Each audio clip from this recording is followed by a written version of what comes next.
Hello दोस्तों, नमस्कार। स्वागत है आपका एक बार फिर से आपके अपने चैनल गुरु एजुकेशन हब पर। और मैं संगीता बिश्नोई। अभी तक हमने कक्षा 6 की विज्ञान के 4 पाठ पढ़े हैं। आज हम कक्षा 6 की विज्ञान का 5वां पाठ, आओ पदार्थ को जानें। Let us now the substance. पदार्थ क्या है, पदार्थ में क्या क्या होता है, इसके बारे में हम जानें। उससे पहले अगर आपको मेरे चारों वीडियो पसंद आए, चारों पार्ट के, तो इस चैनल को ज़रूर सब्सक्राइब करें, लाइक करें और वीडियो को शेयर कीजिएगा। और इसके साथ साथ मैंने पहले भी बताया, पहले की वीडियो में भी, और इसमें पुराने वीडियो नहीं देखे हैं वो पुराने वीडियो भी जाके ज़रूर देखिएगा। और इसके साथ साथ मैंने ये भी बताया कि बहुत जल्दी हम ये बुक्स कंप्लीट करके रीट की जो तैयारी है वो अच्छे से, बहुत ज़्यादा अच्छे से कर पाएंगे। बुक्स कंप्लीट हो जाएगी, उसके बाद हम मॉडल पेपर, पुराने क्वेश्चन पेपर, जो नोट्स वगैरह मैंने बनाए हाथ से, वो भी मैं चैनल पे अपलोड करूँगी। तो उसके लिए चैनल पे बने रहिएगा, सारे वीडियो देखते रहिएगा और चैनल को सब्सक्राइब ज़रूर कीजिएगा, लाइक कीजिएगा वीडियो को और शेयर कीजिएगा। तो चलिए शुरू करते हैं हम आज का पाठ। अध्याय 5, आओ पदार्थ को जानें। इसमें मुख्य बिंदु है इस पाठ के पदार्थ का वर्गीकरण और अवस्थाएं, परमाणु एवं अणु, तत्व, यौगिक एवं मिश्रण। इस तरह के छोटे छोटे प्रश्न जो हम लोग स्किप कर देते हैं, ये अणु परमाणु तो चलो हमें आते हैं, ये वो, तो यही ऐसे क्वेश्चन जो रीट के एग्ज़ाम में जो छोटी छोटी चीज़ें होती है उन्हीं चीज़ों को पूछ लेते हैं, क्योंकि हमें वही चेक करते हैं कि इनको बच्चों के हिसाब से कितना नॉलेज है। तो सबसे पहले पदार्थों का वर्गीकरण एवं अवस्थाएँ। तो पदार्थों का वर्गीकरण और अवस्थाएं। तो सभी पदार्थ एक जैसी वस्तुओं से निर्मित नहीं होते हैं, अलग अलग वस्तुओं से निर्मित होते हैं। तो उन्हीं के आधार पर इनका वर्गीकरण और उनकी अवस्थाएं। तो सबसे पहले कि पदार्थ कहते किसे हैं। तो हमारे आसपास की अनेक वस्तुएं जिनमें भार होता है और स्थान घेरती है। हमारे आसपास की अनेक वस्तुएं जिनमें भार होता है और स्थान घेरती है, उन्हें पदार्थ यानी कि द्रव्य कहते हैं। तो सभी पदार्थ एक जैसे होते हैं? नहीं, सभी पदार्थ एक जैसे नहीं होते हैं। इनको इनके गुणों के आधार पर अलग अलग भागों में विभाजित किया जाता है। तो सबसे पहले बर्फ़ का उदाहरण दिया हुआ है। एक बर्फ़ लिया, उस बर्फ़ को हम, जो बर्फ़ ठोस अवस्था में है, उसके बाद वो पिघलकर जल में परिवर्तित हो जाता है। जल में परिवर्तित होने पर वह द्रव अवस्था में आ जाता है। उस जल को गर्म करने पर वह भाप या वाष्प में परिवर्तित हो जाता है, यानी कि गैस अवस्था में आ जाता है। तो इसके आधार पर हम कह सकते हैं कि पदार्थ की सामान्यतः 3 अवस्थाएं होती है। पहली ठोस, दूसरी द्रव और तीसरी गैस। उसके बाद अभी चौथी अवस्था और है, वो अवस्था है प्लाज्मा। तो पदार्थ की भौतिक संरचना के आधार पर ठोस, द्रव, गैस और प्लाज्मा में वर्गीकृत किया गया है। ठोस, द्रव, गैस और प्लाज्मा में। इस पार्ट में ठोस, द्रव, गैस इन्हीं के बारे में अध्ययन करेंगे। प्लाज्मा यहाँ इतना विस्तार से अभी इस पर चर्चा हुई नहीं है, तो यहाँ हम इतनी विस्तार से प्लाज्मा पर चर्चा नहीं करेंगे। और ये तो पदार्थ की भौतिक संरचना के आधार पर वर्गीकरण हुआ। और पदार्थ की रासायनिक संरचना के आधार पर तत्व, यौगिक और मिश्रण। तो भौतिक संरचना के आधार पर ठोस, द्रव, गैस, प्लाज्मा, और पदार्थ की रासायनिक संरचना के आधार पर तत्व, यौगिक और मिश्रण। तो ये देखिए यहाँ दिया हुआ सारणी के जरिए पदार्थों का वर्गीकरण। भौतिक संरचना के आधार पर ठोस, द्रव, गैस, प्लाज्मा। रासायनिक संरचना के आधार पर तत्व, यौगिक और मिश्रण। पदार्थ के अलग अलग रूप ही पदार्थ की अवस्थाएं कहलाते हैं। अब है पदार्थ की अवस्थाएं। सबसे पहले हम बात करते हैं ठोस की। ठोस में देखिए उदाहरण दिए हुए यहाँ पे, पत्थर, लकड़ी, प्लास्टिक, लोहे से बनी वस्तुएं, ये सारी ठोस में हैं।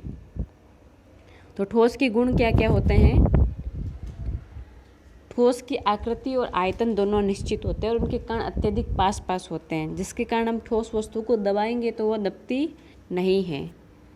तो ठोस की आकृति और आयतन निश्चित होता है और ठोस में कण अत्यधिक पास पास होते हैं। ये ठोस कठोर होते हैं और ठोस में कण अत्यधिक पास पास होते हैं। ठोस की परिभाषा, वे पदार्थ जिनकी आकृति व आयतन निश्चित होते हैं ठोस कहलाते हैं। उसके बाद है द्रव। द्रव के उदाहरण है दूध, शरबत, जल आदि। तो ये क्या है इनका मतलब? जल अपनी आकृति, जल को हम लोटे में डालेंगे तो वो लोटे की आकृति ले लेगा, कटोरी में डालेंगे तो कटोरी की आकृति ले लेता है, मटके में डालने पर मटके की आकृति ले लेता है। लेकिन वो उसका आयतन निश्चित होता है, लेकिन आकृति निश्चित, आकार या आकृति निश्चित नहीं होती है। तो द्रव के गुण हैं, द्रव का आयतन निश्चित होता है और आकार या आकृति निश्चित नहीं होती है और इसके कण थोड़े थोड़े दूर होते हैं। तो ठोस और द्रव में मुख्य अंतर हो गया, ठोस की आकृति और आयतन दोनों निश्चित होते हैं और द्रव की आयतन तो निश्चित होता है परंतु आकार या आकृति निश्चित नहीं होती है। दूसरा, ठोस के कण पास पास होते हैं और द्रव के कण थोड़े दूर होते हैं। द्रव बह सकता है, फैलता है, एक पात्र से दूसरे पात्र में उड़ेला जा सकता है, पात्र के हिसाब से द्रव आकृति ले लेता है। द्रव पात्र की आकृति ग्रहण कर लेता है और द्रव के कण दूर दूर होते हैं। द्रव का आयतन निश्चित होता है लेकिन द्रव की आकृति निश्चित नहीं होती है। तीसरा है, तो देखिए ये द्रव की परिभाषा, ऐसे पदार्थ जिनकी आकृति निश्चित नहीं होती परंतु आयतन निश्चित होता है द्रव कहलाते हैं। द्रव के कण थोड़े दूर होते हैं। फिर है कुछ पदार्थ जो द्रव भी होते हैं और ठोस भी होते हैं, जैसे मक्खन। मक्खन को जब हम लोग बिना गर्म के काम में लेते हैं तो वो नहीं बहता है, लेकिन जब उसे गर्म करते हैं तो वह द्रव में बदल जाता है। उसी प्रकार जेली को जब बनाते हैं तो वह द्रव अवस्था में होती है परंतु जैसे ही उसको ठंडे स्थान पर रखते हैं तो वो ठोस अवस्था में परिवर्तित हो जाती है। तीसरा है गैस। तो गुब्बारे तो हमने बचपन में भी खूब फुलाए हैं, तो उनमें देखते हैं क्या कि गुब्बारे में जितनी ज़्यादा हम हवा भरते हैं वो गुब्बारा उसी हिसाब से आकृति ले लेता है और जैसे ही हम गुब्बारे से वो हवा वापस बाहर निकालेंगे तो वो हवा हमें दिखती नहीं है और वायुमंडल में अदृश्य हो जाती है। तो गैस के गुण क्या है, गैस पात्र का आकार ग्रहण कर लेती है और गैस में कण थोड़े दूर दूर होते हैं, अत्यधिक दूर दूर होते हैं। थोड़े दूर तो द्रव में होते हैं और गैस के कण अत्यधिक दूर दूर होते हैं। गैस का ना तो आकार निश्चित होता है, ना आकृति निश्चित होती है, ना आयतन निश्चित होता है, कुछ निश्चित नहीं होता है गैस में। तो ऐसे पदार्थ जिनकी आकृति व आयतन दोनों ही निश्चित नहीं होते गैस कहलाते हैं और इनके कण अत्यधिक दूर दूर होते हैं। तो ठोस का गुण है जिनकी आकार व आयतन दोनों निश्चित हो और कण पास पास हो, ठोस कहलाते हैं। जिनका आयतन निश्चित हो और जिनकी आकृति निश्चित नहीं और कण थोड़े दूर हो, द्रव कहलाते हैं। और ऐसे पदार्थ जिनकी आकृति और आयतन दोनों ही अनिश्चित होते हैं गैस कहलाते हैं और इनके कण अत्यधिक दूर दूर होते हैं। ये देखिए अवस्था परिवर्तन का एक चित्र दिया हुआ है। ठोस बर्फ़ है, यहाँ पे 0 डिग्री से ऊपर इसको गर्म करने पर ये गर्म करने पर 0 डिग्री इसको रखने पर ये द्रव में बदल जाता है और 100 डिग्री पर जल को गर्म करने पर ये भाप बनकर उड़ जाता है। फिर चौथी अवस्था है प्लाज्मा। पदार्थ की यह अवस्था वास्तव में संतृप्त गैसीय अवस्था मानी जाती है। प्लाज्मा अवस्था भी एक तरह से संतृप्त गैसीय अवस्था है। यह अवस्था गर्म आयनिक पदार्थों के रूप में पाई जाती है। सूर्य, तारे, ट्यूबलाइट, टीवी की पिक्चर ट्यूब आदि में प्लाज्मा अवस्था पाई जाती है और अभी इस पर खोज जारी है, इसलिए इसका उच्च अध्ययन हम ये प्लाज्मा अवस्था 10th में है थोड़ी सी, उसके बाद 11th 12th में है केमिस्ट्री में। फिर है परमाणु और अणु। तो सबसे पहले बात करते हैं परमाणु की। तो पदार्थ किन कणों से मिलकर बनता है? तो सभी पदार्थ बहुत छोटे छोटे सूक्ष्म कणों से मिलकर बनते हैं। तो इन सूक्ष्म कणों की संरचना कैसी होगी इसके बारे में देखते हैं। हजारों वर्ष पूर्व पदार्थ के सूक्ष्म अविभाजित कणों को परमाणु कहा गया। आँखों से ये सूक्ष्म कण दिखाई नहीं देते। वैज्ञानिकों द्वारा निरंतर खोज होती रही और 20वीं शताब्दी के प्रारंभ में अनेक वैज्ञानिकों ने इस क्षेत्र में काम किया। तो प्रत्येक पदार्थ परमाणु से मिलकर बनता है। प्रत्येक पदार्थ परमाणु से मिलकर बनता है और परमाणु पदार्थ की मूलभूत इकाई है। और ग्रीक दार्शनिक हैं डेमोक्रिटस ने पदार्थ के सूक्ष्म अविभाजित कणों को, जो अविभाजित है, जो विभाजित नहीं होते, उन कणों को परमाणु कहा, यानी कि एटम कहा। एटम में ए का मतलब कैनॉट और टॉम का मतलब कट, यानी कि जिसे विभाजित नहीं किया जा सकता, कैनॉट कट। परमाणु में मुख्य रूप से 3 मूल कण होते हैं। पदार्थ परमाणु से मिलकर बना होता है, लेकिन उसी परमाणु में 3 कण होते हैं मूल कण, जिनको कहते हैं प्रोटॉन P, इलेक्ट्रॉन E और न्यूट्रॉन N। अब परमाणु की संरचना के दो भाग होते हैं। पहला आंतरिक भाग होता है जिसे नाभिक कहते हैं, और दूसरा बाह्य भाग होता है जिसे इलेक्ट्रॉनिक कक्ष कहते हैं। तो परमाणु में तो कण होते हैं 3, प्रोटॉन, इलेक्ट्रॉन और न्यूट्रॉन। और परमाणु की संरचना के दो भाग होते हैं, नाभिक और इलेक्ट्रॉनिक कक्ष। नाभिक परमाणु में अंदर की तरफ होता है और इलेक्ट्रॉनिक कक्ष बाहर की तरफ होते हैं। नाभिक के अंदर परमाणु में प्रोटॉन और न्यूट्रॉन पाए जाते हैं। नाभिक के अंदर प्रोटॉन और न्यूट्रॉन पाए जाते हैं। तो परमाणु के केंद्रीय भाग या आंतरिक भाग को नाभिक कहते हैं। केंद्रीय भाग या आंतरिक भाग, एकदम केंद्र में होता है नाभिक, उसको नाभिक कहते हैं। इसमें दो प्रकार के कण पाए जाते हैं, पहला कि प्रोटॉन और दूसरा है न्यूट्रॉन। प्रोटॉन धनावेशित होता है यानी कि पॉजिटिव पार्टिकल है, और न्यूट्रॉन विद्युत उदासीन है, न्यूट्रल है। और परमाणु के बाह्यतम भाग में ऋणावेशित कण पाए जाते हैं। परमाणु के बाह्यतम भाग में यहाँ ध्यान देने योग्य बात यह है कि बाह्यतम भाग में ऋणावेशित कण पाए जाते हैं, जिन्हें इलेक्ट्रॉन कहते हैं। ये नाभिक के चारों ओर निश्चित कक्षाओं में चक्कर लगाते हैं। तो परमाणु के 3 कण हुए, प्रोटॉन, इलेक्ट्रॉन और न्यूट्रॉन। परमाणु के 2 भाग हुए, नाभिक और इलेक्ट्रॉनिक कक्ष। नाभिक परमाणु का आंतरिक भाग या केंद्रीय भाग होता है। इसके अंदर 2 कण पाए जाते हैं, प्रोटॉन और न्यूट्रॉन। प्रोटॉन पॉजिटिव होता है और न्यूट्रॉन उदासीन होता है। और इलेक्ट्रॉन परमाणु के बाह्य भाग में पाए जाते हैं, जो कि ऋणावेशित होता है।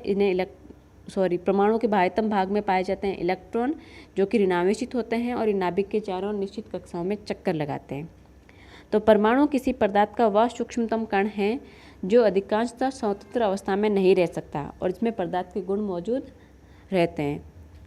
जो स्वतंत्र अवस्था में नहीं रह सकता और पदार्थ के गुण मौजूद रहते हैं। फिर है अणु। 2 या 2 से अधिक परमाणु मिलकर अणु बनाते हैं। 2 या 2 से अधिक परमाणु मिलकर अणु बनाते हैं। हाइड्रोजन के 2 समान परमाणु आपस में संयोग कर हाइड्रोजन का एक अणु बनाते हैं।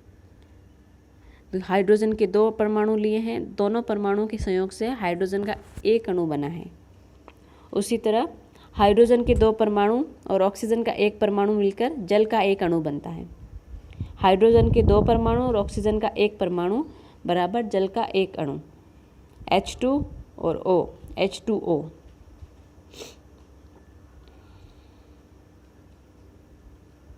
परमाणु या परमाणुओं का समूह जो स्वतंत्र अवस्था में रह सकता है उसे अणु कहते हैं।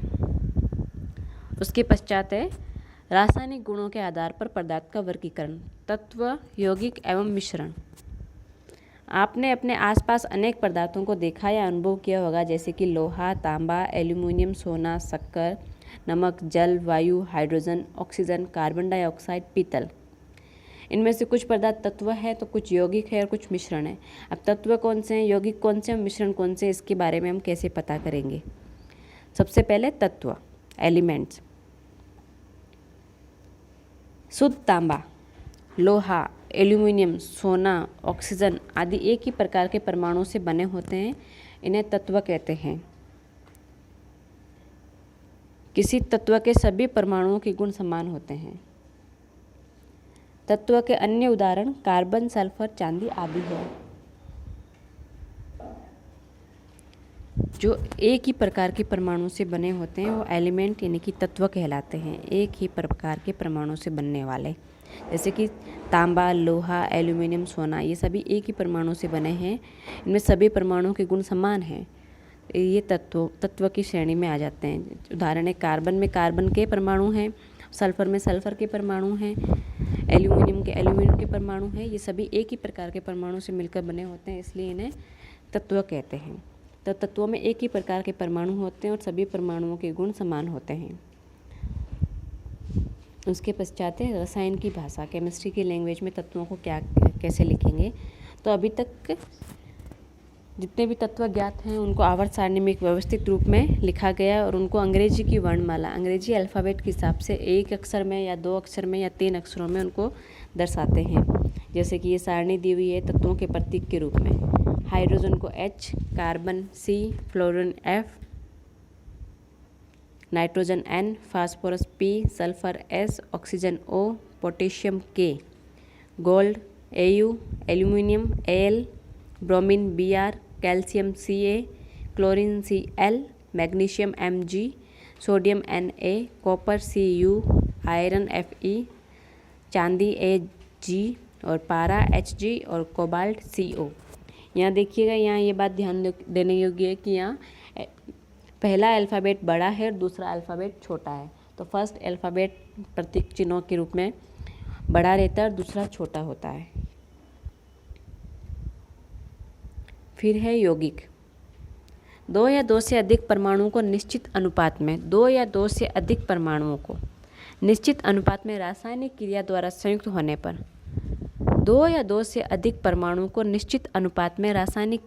संयुक्त होने पर जो पदार्थ बनता है उसे यौगिक कहते हैं। यानी कि जिसमें दो या दो से अधिक परमाणु होंगे उनका अनुपात निश्चित होगा, उनके मध्य रासायनिक क्रिया करवाएंगे, रासायनिक क्रिया करवाने पर वो दोनों संयुक्त होकर जो पदार्थ बनाएंगे उसे यौगिक कहते हैं। जैसे कि शक्कर, कांच, चूना, नमक, खाने का सोडा, साबुन, सर्फ आदि। नमक NaCl, सोडियम और क्लोराइड दोनों को मिलके, यानी कि दोनों का निश्चित अनुपात है, दोनों परमाणुओं का, उनके मध्य रासायनिक क्रिया करवाई, उसके पश्चात जो पदार्थ बना उसे यौगिक कहते हैं। तो ये देखिए कुछ सरल यौगिकों के नाम दिए गए हैं यहाँ पे। जल का यौगिक सूत्र है H2O, sodium chloride NaCl, carbon dioxide CO2, magnesium chloride MgCl2, hydrochloric अम्ल HCl। यौगिक बनाते समय कोई परमाणु एक निश्चित संख्या में अन्य परमाणु से संयोग करता है। तो परमाणुओं की संख्या निश्चित होती है, निश्चित संख्या में ही वो अन्य परमाणु से संयोग करेगा, और परमाणुओं की निश्चित संख्या में संयोग करने की क्षमता को संयोजकता कहते हैं। परमाणुओं की निश्चित संख्या में संयोग करने की क्षमता को संयोजकता कहते हैं। फिर है मिश्रण, मिक्सचर। तो हम पीतल, स्टील के बर्तन हमारे घरों में हमने देखा होगा, वायु, कांच आदि तो हम लोगों ने देखी। तो ये सभी एक ही प्रकार के तत्वों से मिलकर बनती है? नहीं, ये एक प्रकार के तत्व नहीं होते हैं। इनमें ये सभी वस्तुएं दो या दो से अधिक तत्वों से मिलकर बनी होती, दो या दो से अधिक तत्वों से मिलकर बनी होती है। दो या दो से अधिक तत्व है, उसमें यौगिक भी हो सकते हैं, तो उनका अनुपात मिलाने पर ये बनती है। तो वे सभी वस्तुएं जो दो या दो से अधिक तत्वों यौगिकों को किसी अनुपात में मिलाने पर बनती है, ऐसे पदार्थ को मिश्रण कहते हैं। वे सभी वस्तुएं जो दो या दो से अधिक तत्वों को या यौगिकों को किसी भी अनुपात में मिलाने से बनती है, उन्हें मिश्रण कहते हैं। शरबत, हवा, रेत आदि मिश्रण के उदाहरण हैं। जैसे कि शरबत बनाते हो तो शरबत में शरबत चाहिए होगा, पानी चाहिए होगा और शक्कर चाहिए होगी। तो ये सारे मिश्रण हैं जिनमें तत्व भी है और यौगिक भी है। मिश्रण में तत्व और यौगिक दोनों होते हैं। उसके पश्चात है वैज्ञानिक का परिचय दिया हुआ इस पाठ में, सत्येंद्र नाथ बोस। सत्येंद्र नाथ बोस का जन्म 1 जनवरी 1894 में कलकत्ता में हुआ। उन्हें सांख्यिकी यांत्रिकी का प्रणेता कहा जाता है। सत्येंद्र नाथ बोस के अनुसंधान कार्य और वैज्ञानिक एनरिको फर्मी द्वारा किए गए विकास से कण भौतिकी के मूल कणों को 2 भागों में विभक्त करना संभव हुआ। इन्हीं खोज के लिए इन कणों को बोस के नाम पर बोसोन और फर्मी के नाम पर फर्मियोन कहा गया। राष्ट्रीय विज्ञान संस्थान ने इन्हें मेघनाथ शाह स्मारक श्रवण पदक प्रदान कर सम्मानित किया। सन 1954 में इनको भारत सरकार द्वारा पद्म विभूषण से अलंकृत किया गया। बोस द्वारा विकसित किए गए सिद्धांत को प्रसिद्ध वैज्ञानिक आइंस्टीन द्वारा प्रकाशित करवाया गया। इस सिद्धांत को बोस-आइंस्टीन सांख्यिकी कहा जाता है। आइंस्टीन के दिशा निर्देश पर सत्येंद्र नाथ बोस ने बोस-आइंस्टीन संगणन नामक 5वीं अवस्था को बताया, जिसकी वैज्ञानिक पुष्टि हो चुकी है। चौथी अवस्था तो थी प्लाज्मा, लेकिन 5वीं अवस्था है बोस-आइंस्टीन संगणन अवस्था। इस कारण सत्येंद्र नाथ बोस को भारतीय आइंस्टीन कहते हैं। उसके बाद में यहाँ पाठ के बीच में कणाद का टॉपिक और है, वो देखते हैं, महर्षि कणाद। तो वैदिक काल के महान दार्शनिक महर्षि कणाद द्वारा रचित वैश्विक सूत्र पश्चिम के वैज्ञानिकों के लिए परमाणु भौतिकी की आधारभूत भूमि है। इन्होंने वैश्विक दर्शन में परमाणु सिद्धांत का प्रतिपादन किया। उन्होंने ये अवधारणा दी कि परमाणु आपस में मिलकर अणु का निर्माण करते हैं। इन्होंने तंडुल कणों को खाकर तपस्या की और दर्शन रचा, इसी से इनका नाम कणाद पड़ा। कण अणु के सिद्धांत के प्रवर्तक होने से इन्हें कणाद कहते हैं। महर्षि कणाद की यह अवधारणा जॉन डाल्टन, जिन्होंने परमाणु सिद्धांत के बारे में बताया, से भी 2500 वर्ष पुरानी है। तो सबसे पहले अणु और परमाणु की खोज महर्षि कणाद ने की, जो कि इन्होंने जिनकी परमाणु सिद्धांत की खोज की जॉन डाल्टन, उनसे भी ये 2500 वर्ष पहले ये बात कह चुके थे। तो ये देखिए इस पाठ में मुख्य अवस्थाएं कि पदार्थ का वर्गीकरण भौतिक संरचना के आधार पर ठोस, द्रव, गैस और प्लाज्मा, और रासायनिक संरचना के आधार पर तत्व, यौगिक और मिश्रण। इसके बाद हमने इस पाठ के मुख्य अध्ययन बिंदु देखने हैं कि हमने इस पाठ में क्या क्या पढ़ा। तो वे वस्तुएं जिनमें भार होता है और स्थान घेरती है पदार्थ या द्रव्य कहलाती है। भौतिक संरचना के आधार पर पदार्थ की ठोस, द्रव, गैस, प्लाज्मा आदि अवस्थाएं होती है। रासायनिक संरचना के आधार पर पदार्थ को तत्व, यौगिक और मिश्रण में वर्गीकृत किया गया है।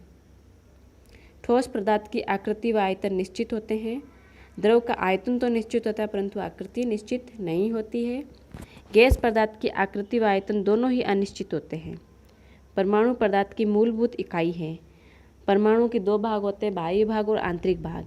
आंतरिक भाग को नाभिक कहते हैं, जिसमें प्रोटॉन और न्यूट्रॉन होते हैं, और बाह्य भाग में इलेक्ट्रॉन होते हैं, जो कि स्वतंत्र रूप से चक्कर लगाते रहते हैं। प्रोटॉन धनावेशित कण है, न्यूट्रॉन उदासीन कण है और इलेक्ट्रॉन ऋणावेशित कण है। तत्व में एक ही प्रकार के परमाणु होते हैं और परमाणु का वह समूह जो स्वतंत्र अवस्था में रह सकता है उसे अणु कहते हैं। दो या दो से अधिक परमाणुओं का निश्चित अनुपात में रासायनिक क्रिया द्वारा संयुक्त होने पर बनने वाले पदार्थ को यौगिक कहते हैं। दो या दो से अधिक तत्वों या यौगिकों को किसी भी अनुपात में मिलाने पर बने पदार्थ को मिश्रण कहते हैं। तो ये इस पाठ का पूरा सार है कि हमने यहाँ क्या पढ़ा। इसमें ठोस के गुण, द्रव के गुण, गैस के गुण, परमाणु के बारे में एक शॉर्टकट दिया हुआ है। तत्पश्चात हम देखते हैं इस पाठ के अभ्यास कार्य। गैसीय अवस्था में होता है, 4 ऑप्शन दिए हुए हैं। परमाणु के बाह्य भाग में मुख्य कण होते हैं। एक ही प्रकार के परमाणु से बना पदार्थ क्या कहलाता है। और शक्कर, नमक, कांच, प्लास्टिक के पदार्थ कहलाते हैं। इन सब के उत्तर कमेंट बॉक्स में ज़रूर दीजिएगा। और उसके बाद है रिक्त स्थानों की पूर्ति, इनके उत्तर भी कमेंट बॉक्स में लिखिएगा। और सबसे बड़ी बात, मिलान चिन्ह। लगता है कि बच्चों के काम है, सबको यही लगता है ये तो बच्चे करते हैं, छोटे बच्चों का अभ्यास कार्य, लेकिन इन्हीं से प्रश्न बन जाते हैं कभी कभार। कुछ एग्ज़ाम में तो ऐसा होता है कि जो हमारी बुक्स होती है 6, 7, 8, उसमें जो पीछे के हमारे मल्टीपल चॉइस क्वेश्चन दिए हुए होते हैं, उन्हीं में से सेम के सेम बिना ऑप्शन चेंज किए हुए वो क्वेश्चन छप जाते हैं। बहुत बार ऐसा हुआ है हर कॉम्पिटिशन एग्ज़ाम में। तो इनको कॉलम 1 और कॉलम 2 को आपस में मिलाना है कि लोहा क्या है, नमक क्या है, शरबत क्या है, इलेक्ट्रॉन, प्रोटॉन और न्यूट्रॉन क्या है। इनके उत्तर आप कमेंट बॉक्स में ज़रूर दीजिएगा। और वीडियो पसंद आया है तो जो लाइक कीजिएगा, शेयर कीजिएगा और चैनल को सब्सक्राइब ज़रूर कीजिएगा। और अभी हम वीडियो अपलोड होने के बाद 1-2 घंटे बाद में हम इसका अगला चैप्टर भी अपलोड करेंगे और आज कोशिश करेंगे कि हम 3 चैप्टर अपलोड कर सकें। तो धन्यवाद। चैनल को ज़रूर सब्सक्राइब करना और वीडियो को लाइक करना, शेयर करना। और ये अभी हम बेसिक शुरुआत कर रहे हैं, इससे आगे हम एडवांस तरीके से पढ़ेंगे। जो मैंने रीड के लिए नोट्स बनाए हैं वो भी हम यहाँ PDF बना के उनको भी हम एक समझेंगे। और रीड की मैथ्स के भी शॉर्ट ट्रिक हैं तो उनको भी हम देखेंगे। तो अभी का वीडियो यहीं ख़त्म करते हैं। धन्यवाद।